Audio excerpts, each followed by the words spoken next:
நேயர்கள் அனைவருக்கும் அன்பான வணக்கம். இந்த தொகுப்புல தை மாதம் நமக்கு எப்படிப்பட்ட பலன்கள்லாம் கிடைக்கும் அப்படின்னு பார்க்கலாம். தை மாதம் தமிழ் மாதத்தின் 10வது மாதம், அதாவது 2024ஆம் வருடத்தின் தமிழ் மாதத்துக்கு இது முதல் மாதம் அப்படின்னு கூட சொல்லலாம். தை மாதம் 1ஆம் தேதி முதல் 21ஆம் தேதி வரைக்கும் இருக்கு. ஜனவரி மாதம் 15ஆம் தேதி முதல் பிப்ரவரி மாதம் 12ஆம் தேதி வரைக்கும் இந்த தை மாதம் இருக்குது. ஆங்கில மாதத்துக்கு பொதுவாகவே நம்ம எந்த ஒரு நல்ல செயலையும் நம்ம ஆரம்பிக்கிறதுக்கு தை மாதத்தில் ஆரம்பிக்கிறது தான் வழக்கம். இந்த தை மாதத்தில் தான் சூரியன் தன்னுடைய வடதிசை பயணத்தை தொடங்குறாரு. உத்தராயணிய காலம் அப்படிங்கிறது ஆரம்பமாக போகுது. தேவர்களோட உலகுக்கு தட்சிணாயனம் எனப்படும் 6 மாத இரவு காலம் முடிஞ்சு 6 மாத பகல் காலம் அப்படின்னு சொல்லக்கூடிய உத்தராயண காலம் ஆரம்பமாக போகுது. இதுவே இந்த தை மாதத்தோட பெருமை அப்படின்னு கூட சொல்லலாம். ஆடி மாதத்தில் விதைச்ச நெல்லெல்லாம் தை மாதத்தில் தான் அறுவடை செய்வாங்க. அந்த அறுவடை செஞ்ச நெல்லில் தான் தை பொங்கல் அன்று புது அரிசியில் பொங்கல் செய்து சூரிய பகவானுக்கு படைப்பாங்க. அதே மாதிரி கடவுளுக்கு நன்றி சொல்லும் விதமாகவும் இருக்கும் இந்த தைப்பொங்கல். இந்த தை மாதத்தில் ஏகப்பட்ட விசேஷங்கள் அப்படிங்கிறது இருக்கு. தைப்பொங்கல், மாட்டுப்பொங்கல், காணும் பொங்கல், பூசம் வருது. தை அமாவாசை ரொம்ப மிக மிக விசேஷம் அப்படின்னு கூட சொல்லலாம். மக்கள் நல்ல விளைச்சலுக்கு உதவிய சூரிய கடவுளுக்கு நன்றி செலுத்தும் விதமாக தான் தை மாதத்தின் முதல் நாளை தை பொங்கலாக நம்ம கொண்டாடுறோம். இந்த தை மாதத்தை மகர மாதம்னு கூட அழைப்பாங்க. ஏன்னா மகர ராசிக்குள்ள சூரியன் நுழைவது தான் அதுக்கு காரணம். இப்படிப்பட்ட இந்த தை மாதத்துல கிரகங்களோட நிலைகள்லாம் எப்படி இருக்கு அப்படின்னு பார்த்தோம்னா, சூரியன் மகர ராசியில சஞ்சரிக்கிறாரு. செவ்வாய் தனுசு ராசியில இருக்கிறாரு. மாதத்தின் பிற்பகுதியில மகர ராசிக்கு போறாரு. புதன் தனுசு ராசியில இருக்கிறாரு. அதன் பிறகு மகர ராசிக்கு போறாரு. சுக்கிரன் விருச்சிகத்துல இருக்கிறாரு தை மாதம் 5ஆம் தேதி வரைக்கும். அதன் பிறகு தனுசு ராசிக்கு போறாரு. குரு மேஷ ராசியிலையும், சனி கும்ப ராசியிலையும், ராகு மீன ராசியிலையும், கேது கன்னி ராசியிலையும் இருக்கிறாங்க. இப்படிப்பட்ட சஞ்சாரத்துல தான் இந்த தை மாதம் பிறக்குது. இப்படிப்பட்ட நிலையில இந்த 12 ராசிக்காரர்களுக்கும் எப்படிப்பட்ட பலன்கள்லாம் கிடைக்கும் அப்படின்னு நம்ம விரிவாவே பார்க்கலாம். மகிழ்ச்சி, வலி, வேதனை அனைத்துமே ஒன்றை ஒன்று அடுத்தடுத்து வந்து போகும் அப்படிங்கிற வாழ்க்கையின் தத்துவத்தை உணர்ந்தவங்க தான் இந்த கடகராசிக்காரர்கள். எல்லாரிடத்திலையுமே எளிதா பழகக்கூடிய ஆற்றல் கொண்டவங்க. சந்திரனை ராசி அதிபதியா கொண்ட கடகராசிக்காரர்களே, உங்களுக்கு இந்த தை மாதம் எப்படிப்பட்ட பலன்கள்லாம் கிடைக்கும் அப்படின்னு பார்க்கலாம். சந்திரனை ராசி அதிபதியா கொண்ட கடகராசிக்காரர்களே, உங்களுக்கு இந்த தை மாதம் எப்படிப்பட்ட பலன்கள்லாம் கிடைக்கும் அப்படின்னு பார்க்கலாம். இந்த தை திருநாள் முதல் நாளே உங்களுக்கு எதிர்பாராத மாற்றங்கள் எல்லாமே நடக்க போகுது. உங்க ராசிக்கு 7ஆம் வீட்டில் சூரியன், செவ்வாய், புதன் இணைஞ்சு பயணம் செய்யறதால திடீர் மாற்றங்கள்லாம் ஏற்படும். 3 கிரகங்களோட பார்வையும் உங்க ராசிக்கு கிடைக்குது. அதனால அச்சு வெல்லம் வாங்கி ஏழைகளுக்கு தானமாக கொடுத்துட்டு வந்தீங்க அப்படின்னா பொருளாதார நிலையில நல்ல முன்னேற்றம் இருக்கும்.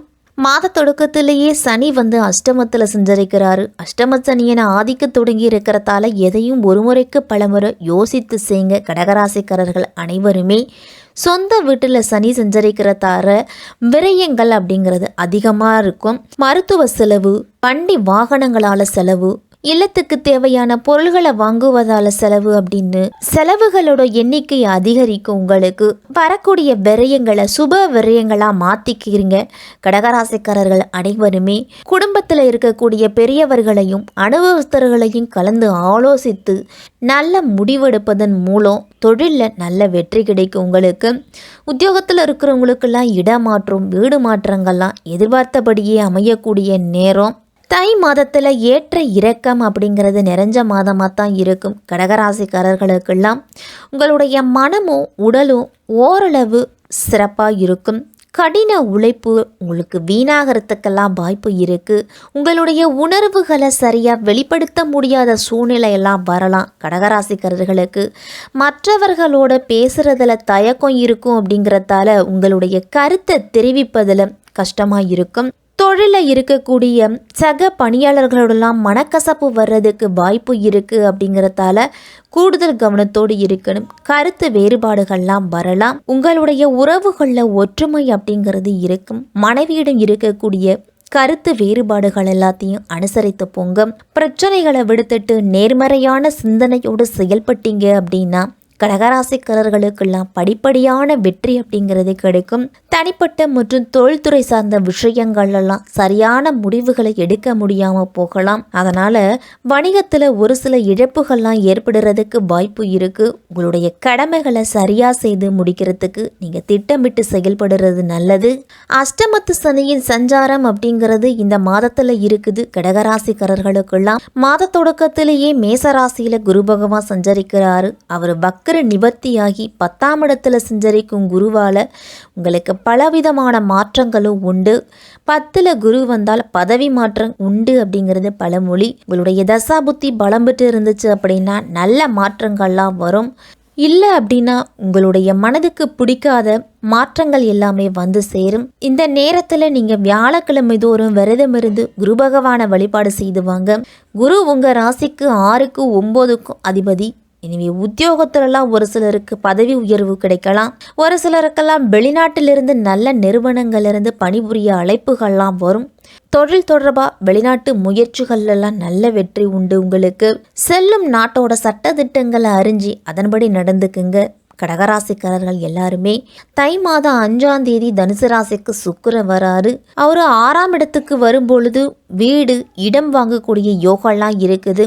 அதே மாதிரி உத்தியோகத்திலெல்லாம் மேலதிகாரிகள் உங்களுடைய திறமைக்குரிய அங்கீகாரத்தெல்லாம் வழங்குவாங்க. இதுவரைக்கும் இருந்துட்டு வந்த பிரச்சனைகள் எல்லாமே தொழிலில் மறையும். பதவியில் இருக்கிறவங்கெல்லாம் உங்களுக்கு பக்கபலமாக இருந்து உதவிகளை செய்வாங்க. கடன் சுமை அப்படிங்கிறது பாதிக்கு மேலே குறைய தொடங்கும். கடகராசிக்காரர்களுக்கெல்லாம் இந்த மாதத்தில் கடன் வாங்குவதையோ ஜாமீன் கையெழுத்து போடுவது இதை எல்லாத்தையும் தவிர்த்துக்கணும். நண்பர்களோடலாம் ஒரு எல்லை வகுத்த பழகுங்க. உங்களுடைய குடும்ப ரகசியங்களையோ குடும்ப விஷயங்களையோ மற்றவர்களிடத்துல சொல்லுவதை தவிர்த்துக்கணும்.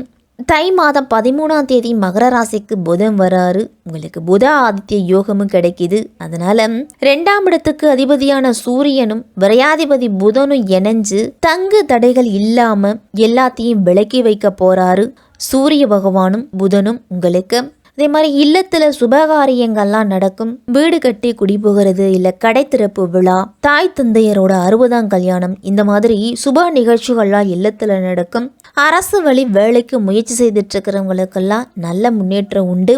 தொழிலில் முன்னேற்ற பாதையை நோக்கி நீங்கள் அடியெடுத்து வைக்க போறீங்க. வாடிக்கையாளர்களோட எண்ணிக்கை அப்படிங்கிறது அதிகரிக்கும். அதனால் மனதில் தைரியமும் தன்னம்பிக்கையும் மகிழ்ச்சியும் கிடைக்கும் உங்களுக்கு. இந்த தை மாதத்தில் மாத தொடக்கத்திலேயே சனி பகவான் உங்கள் ராசிக்கு 8ஆம் இடத்துல சஞ்சரிக்கிறாரு. அகப்பட்டவனுக்கு அஷ்டமத்து சனி அப்படின்னு சொல்லுவாங்க.